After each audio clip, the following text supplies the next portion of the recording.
We already have gone through the rule of the indefinite pronoun. We are repeating that again because the indefinite pronoun is tested quite extensively in aptitude tests. Now, usually all indefinite pronouns are singular with a few exceptions.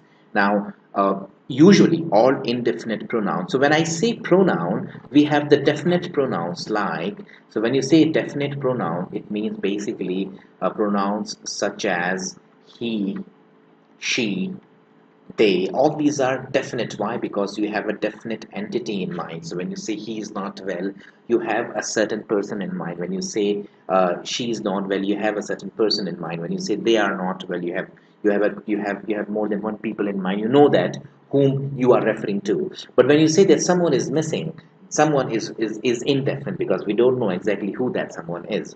And therefore, all indefinite pronouns, irrespective of the number that you have, are treated as singular. Some of the chief indefinite pronouns are each, either, none, one, some, few, many. Again, many, though it shows that it is a plural entity, it can have more than one in it, but we are not certain about who exactly.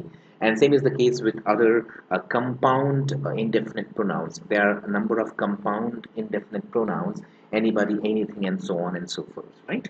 So the pronoun each is good at each is singular. The subject here is the definite pronoun each, and therefore the verb is singular. Here again, either of the girls, here again, either is treated as singular. Everyone, as we have seen already in the previous video, is treated as singular.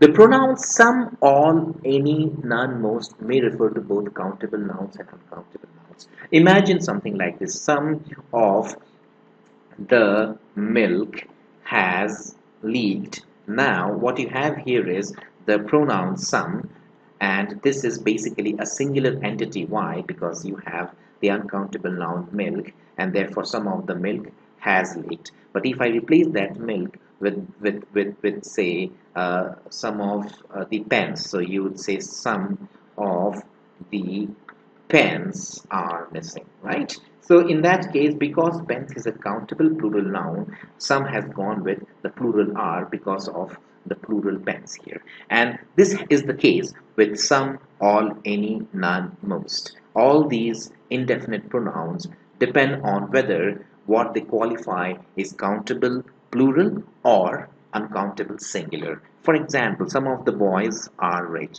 Some of the milk has leaked. All of the boys are rich. All of the milk has leaked. Most of the boys are rich. Most of the milk has leaked. And you can apply this rule with all the other. None of the boys are rich. None of the milk has leaked. Most, and then similarly, we have all of the boys are rich. All of the milk has leaked, so on and so forth. So this is the rule about the indefinite pronouns, and so far we have discussed almost every possible rule that can be tested in subject-verb agreement, and based on these rules, we have to go ahead and frame our sentences. For the practice exercise, you can visit our website.